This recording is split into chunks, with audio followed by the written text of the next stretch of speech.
Across Africa, millions of families stuck renting, overcrowded in a single room. Not because they don't work, because owning a home feels impossible. Why? Prices rise faster than their salaries, and financing is locked away for only the few. The real estate crisis isn't just numbers. It's about dignity, families, and futures on hold. We need to change that. Imagine earning 200,000 or 3,000 Ghana cedis, but a house costs 30 million or 400,000 Ghana cedis. How many lifetimes would it take to own a home? That's a gap most Africans face. Our financial systems are broken for average workers. The question is, how do we bridge it? Our cities are growing at record speed. The question is, do we want our cities to be overcrowded slums or thriving communities where dignity, opportunity are normal? Housing is not just bricks and mortar. It's hope. It's the foundation for a bigger future.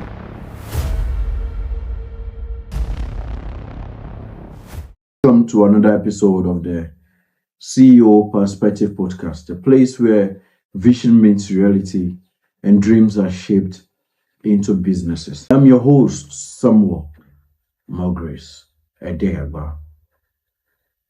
Today's episode is one of those episodes that again speaks to the heart of our dear continent, Africa. And we are going to be discussing on Africa real estate.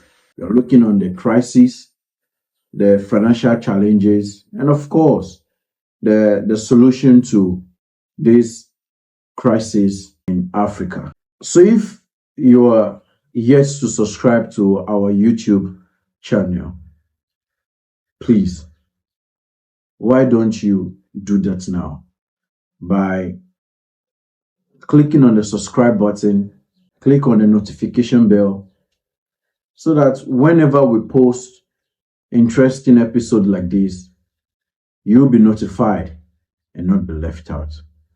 Please do that now to support us. Have you done that already? Have you? So let's go straight. Across Africa today, millions of families don't have a place they call home.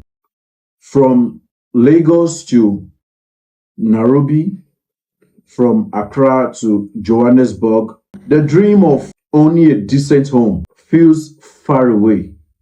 But the real question is, why is housing so hard to achieve? And what can we do differently to stop this crisis in Africa real estate? Before I start off, let me tell you a story about a young nurse in Accra, precise Adenta. He met with me when I was on my way to Ayimesa to go see the few properties I have there.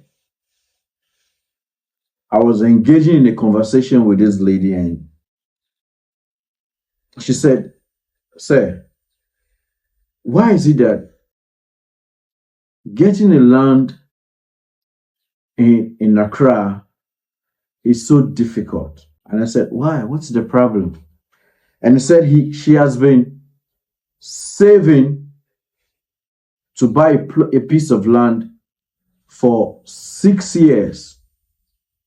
And the more she saves, the more the goal of buying a land becomes so distant for her to achieve, because her salary is not enough for her to save up and get a land. She said, the more I save, the more the land increases in price. I looked at her and I told her, you are not alone. You see, millions of people go through this same problem in Africa. Families are crowded in single rooms.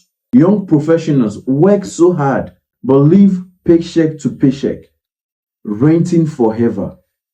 Now, the point is, the housing crisis isn't just about numbers, it's about dignity, about families, about dreams and future that are on hold. I want to ask, why is this happening? And then I come to think of, how do people meet up when the prices of lands are so high to be reached, where the interest in mortgage are so expensive, with a percentage of 15 to 35% as interest. Construction materials are expensive because we import every materials and steel. We do not have enough companies that produces materials for our housing or for building. Yes, of course, government builds, but they are not enough. Private developers focus on luxury buildings and not affordability, while the average citizens is left out. And now that's the imbalance we must face. And when people go to banks to take loan, after so many contemplation, and finally they summon the courage to go for a loan, even the banks want outrageous and big collateral before giving loans, because interest rates are high. Workers earning in cities or naira can't match dollar paged property prices. Imagine someone earning 200,000 naira or 3,000 Ghana cedis, and they are trying to buy a house of 400,000 Ghana cedis, or 39 or 30 million naira. How many lifetime would they be able to afford that house? And that's the gap we are facing in Africa. So what's the way forward? How do we bridge this gap in the real estate space? We must be willing to go into affordable building methods, using local materials, not always imported cement and steel, creative financing, that is rent to own models, cooperative housing, and government private partnership. If governments are partnering with private to build companies that produces these materials, if governments are partnering with private developers to build more affordable house and homes, families would not need to live in a crowded single room. We should embrace sustainable planning. We should use solar power, water recycling, and eco-friendly designs that reduces bills. In Kenya, some developers are using prefab technology to cut building costs by almost 40%. Imagine if we brought that mindset across Africa. Homes will no longer feel out of reach. Homes will no longer be so expensive that even the middle class cannot afford. Whether you like it or not, Africa populations are exploding. Cities are growing at record speed. And if we don't plan, we have more slums, more poverty, and more inequality in our society. But if we do, we can build smart cities where housing, jobs, and infrastructures are met. If you have enough time, I want you to ask this question. Do we want Africa's cities to be overcrowded slums, or striving communities where dignity and opportunities are normal.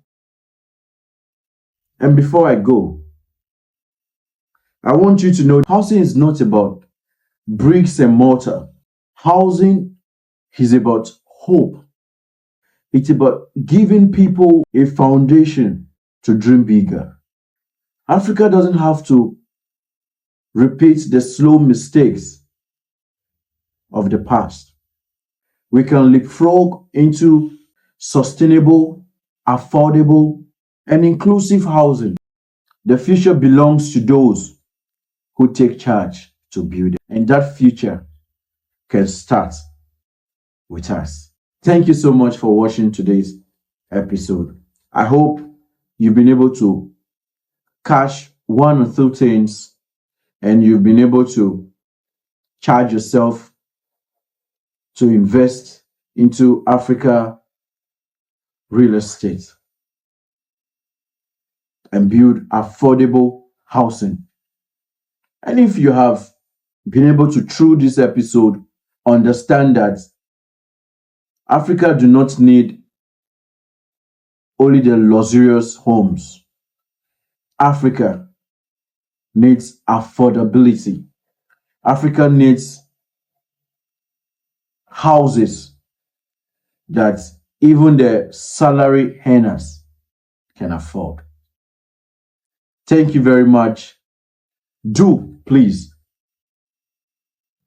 help us to share and comment on this video. We want to know your thoughts. We are here to learn as well. We look forward to seeing you more often, and we hope that you stay in good health. Thank you very much, and God bless you. Goodbye.